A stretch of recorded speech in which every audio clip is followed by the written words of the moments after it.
Hola y bienvenidos a la Tiempo de Cuentos. Estoy señorita Raegan y esto mi amigo Jethro.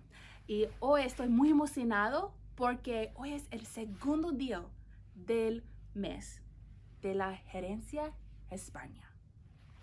For those of you who don't speak Spanish, I just said, hi, welcome to story time.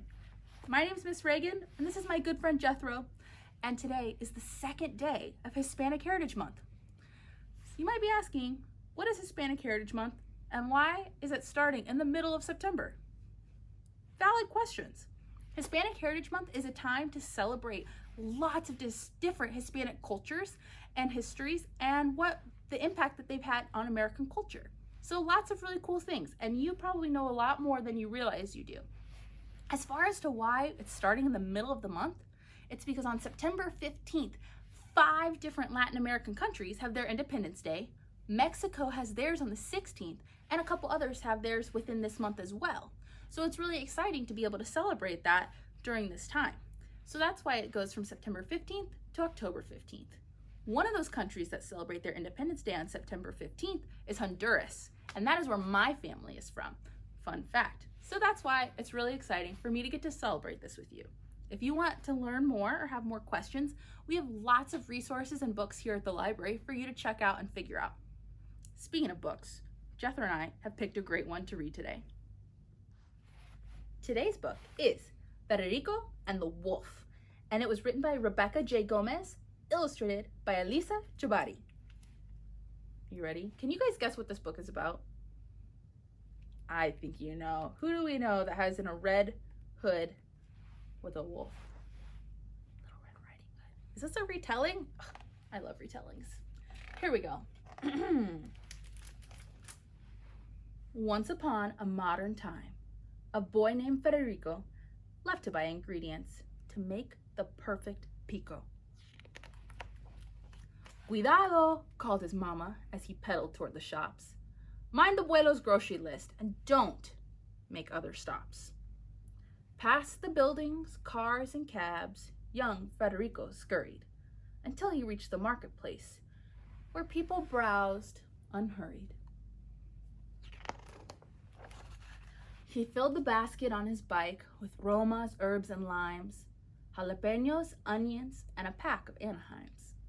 He added garlic, pickles, bread, and other market goods, then pedaled through the city park and deep into the woods.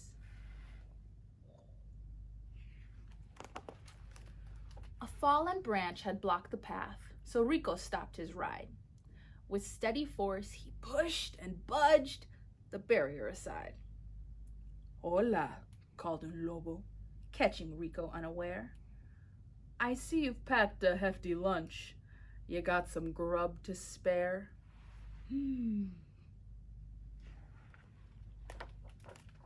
Sorry, Lobo, Rico said.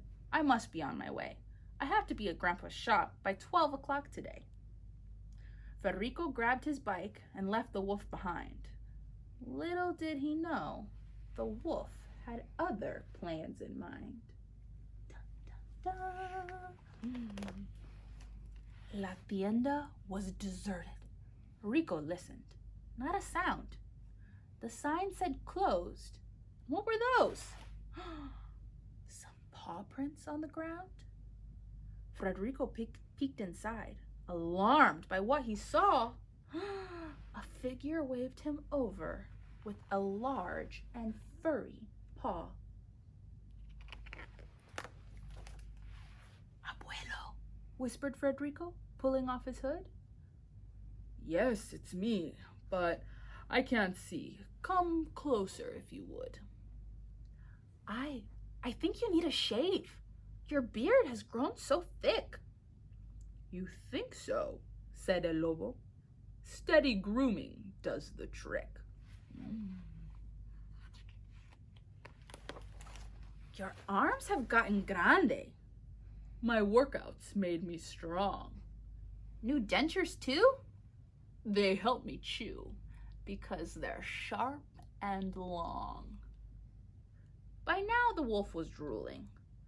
All this chatter's getting old. I'm hungry, bub. I need some grub. before I pass out cold. Okay, said Rico. Let me see. I've brought your favorite treats. Whole grain bread, a cabbage head, a jar of pickled beets. El Lobo's nose began to twitch. Mi niño, here's the deal. Set those yucky things aside, and I'll make you my meal.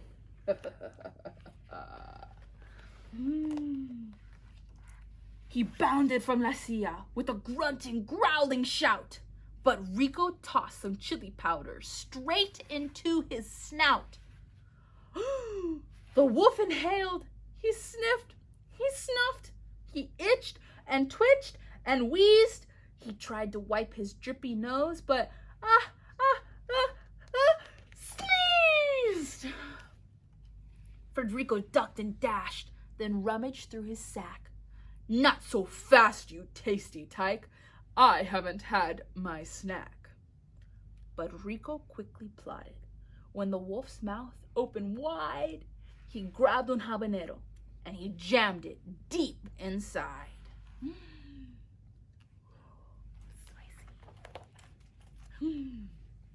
El Lobo gulped. He gagged and coughed. His ojos blazed bright red. Steam was puffing out his ears. I need to dunk my head.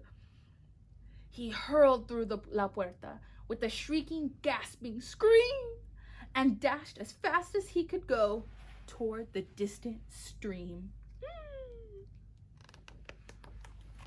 Ayuda! Cried Abuelo.